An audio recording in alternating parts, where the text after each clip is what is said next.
শুভ সকাল বন্ধুরা।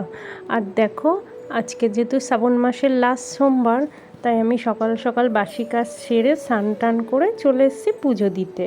আর পুজোর আগে তো অনেক কাজ থাকে। দেখো, এখানে ঠাকুরের বাসন অনেক বেরিয়েছিল, সেগুলো আমি মেজে টেজে নিয়েছি ভালো করে। আর বাকি কাজ যা যা থাকে, ফুল তোলা বলো, ফল টল সব ধুয়ে নিয়েছি। ঠাকুরের ফটো টটোগুলো সব পরিষ্কার করে নেব। করে এবার আমি শিবকে স্নান করিয়ে দিচ্ছি। ঘি মধু মাখিয়ে আমি শিবকে এটা ঘরের জল দিয়েই স্নান করিয়ে দিচ্ছি। ঘরে যে টাইমে যেই জলটা আসে প্রথমে সেই জলটা দিয়েই আমি আগে স্নান করিয়ে দিচ্ছি। ঘি মধু মাখানো ছিল। তারপরে দুধ ঢালছি বাবার মাথায়, দুধ দিয়ে স্নান করিয়ে দিচ্ছি।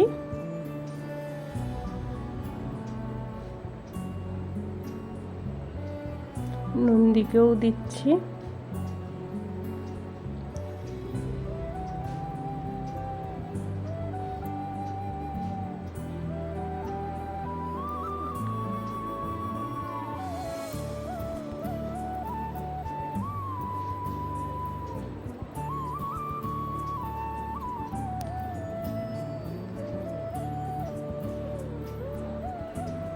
তারপরে এটা আমি গঙ্গার জল দিয়ে স্নান করাচ্ছি। লাস্টে গঙ্গার জল দিয়ে স্নান করিয়ে দিচ্ছি।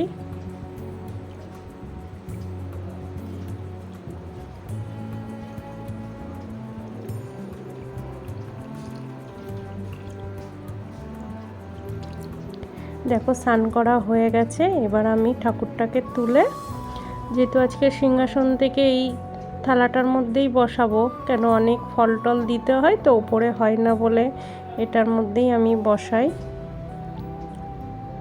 আর এখানে আমি 5 ফল দিয়ে দিচ্ছি বাবাকে।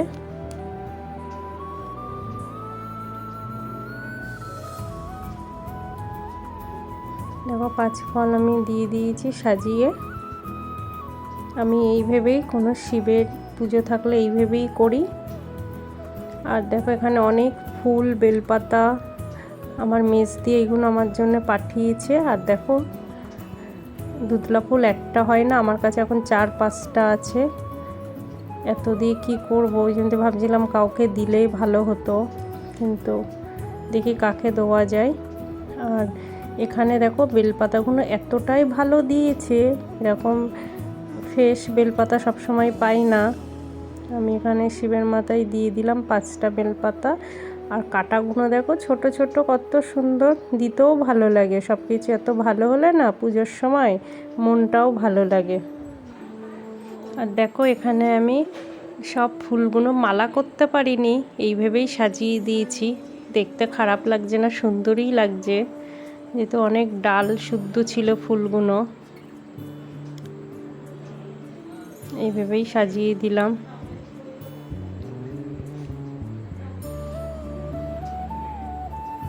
দেখো, বাকি ঠাকুরগুলোকেও আমার সব পুজো দেওয়া হয়ে গেছে। যেহেতু আজকে বেশি ফুল পাইনি, অল্প ফুল পেয়েছি, কয়েকটা ফুল পেয়েছি। আর এদিকে ফুল আমি কিনেও নি আজকে, সব গাছের ফুল দিয়েই পুজো দিলাম।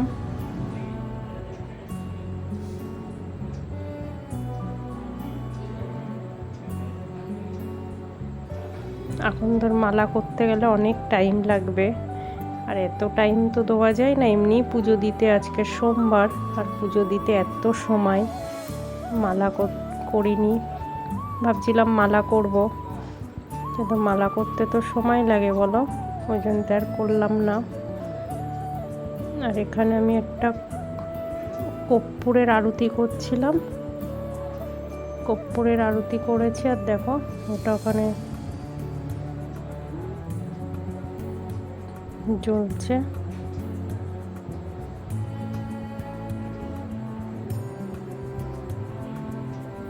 আমার তো জ্বলছে এইভাবে দেখতে ভালোই লাগছিল। একবার নিভে যাচ্ছে, একবার জ্বলছে। যেহেতু কর্পূরের ওটা যেটাতে আরতি করি ওটা খুঁজে পাচ্ছিলাম না বলে মোমবাতিটা দিয়েই আমি আরতিটা করে নিয়েছি। এখানে ধূপও দেখিয়ে দিয়েছি। আর দেখো, হাতে তুলে নিয়েছি, একটু গরম হয়ে গেছিলো তো,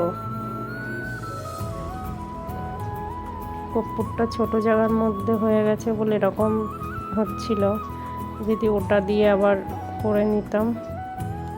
তা এবার আরতিটা করে নিচ্ছি।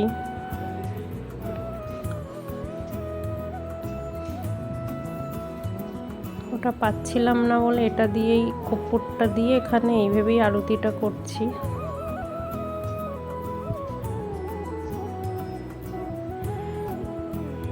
আর এখানে রেখে দিয়েছি। ওটা কি সুন্দর জ্বলছিল আর কেমন একটা আওয়াজ হচ্ছিল, আমি এটা দেখছিলাম।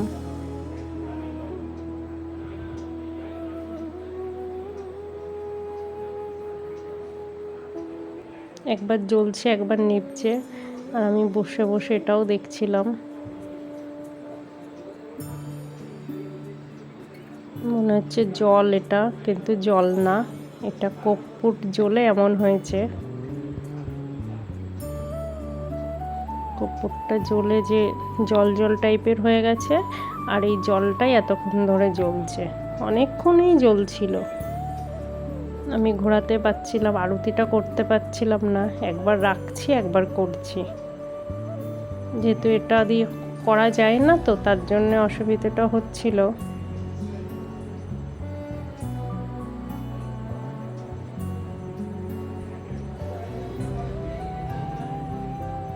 আবার রাখছি আবার তুলছি,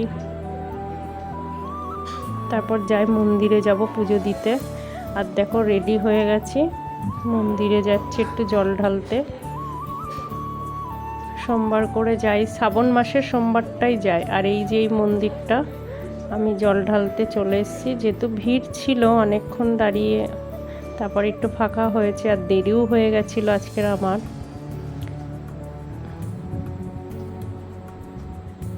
পুজো টুজো হয়ে গেছে। এই এখানে শিবটাকেও জল ঢাললাম, পুজো দিয়েছি, অঞ্জলি দিয়েছি, আমি অবি দুজনাই করলাম।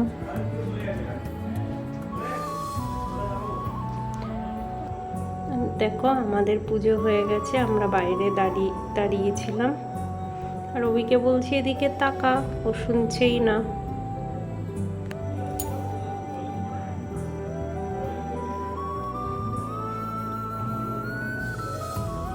তারপর ঘরে চলে এসেছি, অনেক দেরি হয়ে গেছে। আমি তো আজকে কিছু খাবো না ভাতটা, তাই দুই ছেলেকে একটু পনিরের তরকারি করে দিচ্ছি। আর আমারও একটু জল টল কিছু খাইনি, যেহেতু না খেয়েই পুজোটা দিই, তাই একটু তাড়াতাড়ি করে চা বানিয়ে খাবো আর কি। চাটা না খেলে আবার রান্নাটা করতে পারবো না। আর এদিকে চা বসিয়ে দিয়েছি, পনিরটা ছোট ছোট করে কেটে পনিরটা একটু ভাপিয়ে নেব। আর চাটা আমার হয়ে গেছে, চাটা নামিয়ে পনিরটা বসিয়ে দেবো। আর দেখো চাটা খাবো আমরা, অবিকেও একটু দিতে হয়, নাহলে ও আমার মুখের সামনে বসে থাকে, তো আমি যেটা খাই ওকে সেটা দিতে হয়। যেহেতু সকালে আমি চা খাই ওকে দিই, ও ছিল না, ঘুমাচ্ছিল, তাই দিতে পারিনি। আর চাটা একটু বসে না খেলে না ভালো লাগে না, কি রান্নাঘরে দাঁড়িয়ে দাঁড়িয়ে খাবো, তার জন্য পাখাটাও চালিয়ে নিই, আর চাটা একটু আরাম করেই বসে খাই।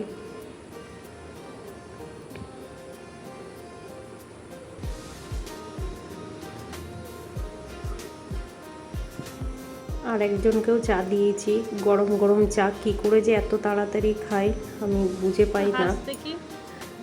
খেটে বসে আছে, আর আমি তো এখন খেতেই পাচ্ছি না। তারপর পনিরটা হয়ে গেছে, আমি এখানে ঝুড়িতে ঢেলে নিচ্ছি। এই জলটা ফেলে দেব না, এই জলটা আবার পনিরের তরকারিতেই দিয়ে দেব। আর খুব তাড়াতাড়ি করেই রান্নাটা করছি, অনেক দেরি হয়ে গেছে। তারপরে ছেলে এসে বলল মা খিদে পেয়েছে, কখন রান্না করবে, যেহেতু 1টা মতন বেজে গেছে। পনিরটা ভেজে নিচ্ছি।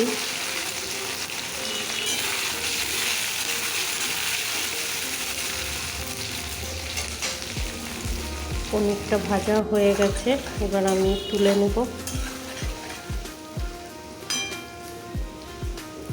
আর এখানে দেখো মশলাটাও করে নিই, টমেটো, জিরে, আদা আর একটু শুকনো লঙ্কা, এটা পেস্ট বানিয়ে নেব। আর এখানে পনিরটা ভাজা হয়ে গেছে, পনিরটা আমি তুলে রেখে দিচ্ছি। খুব তাড়াতাড়ি করছি রান্নাটা। এই তেলে আলুটা ভেজে নিচ্ছি।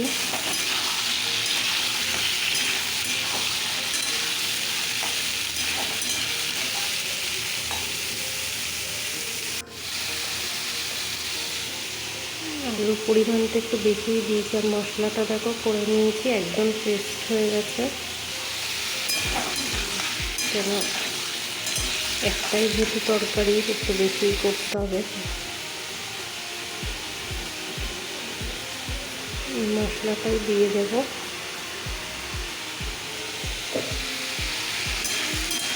আলুটা ভাজা হয়ে গেছে, তুলে নেব।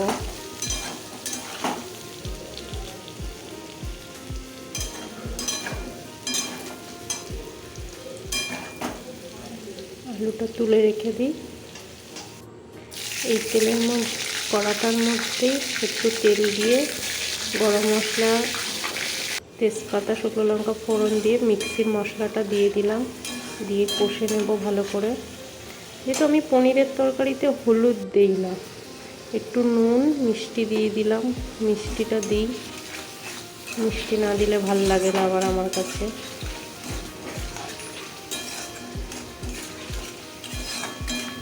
একদম খুব তাড়াতাড়ি করছি, 5Gর মতন তাড়াতাড়ি করছি।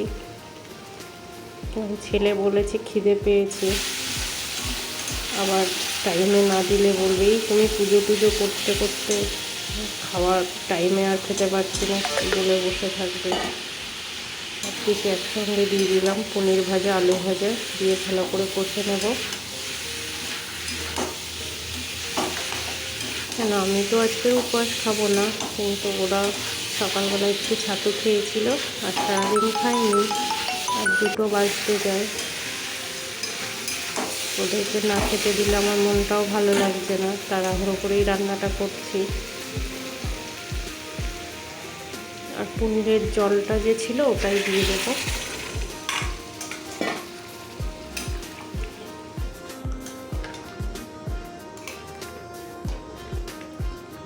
দেখো পনিরটা আমার হয়ে গেছে, আলু টালু সব সিদ্ধ হয়ে গেছে।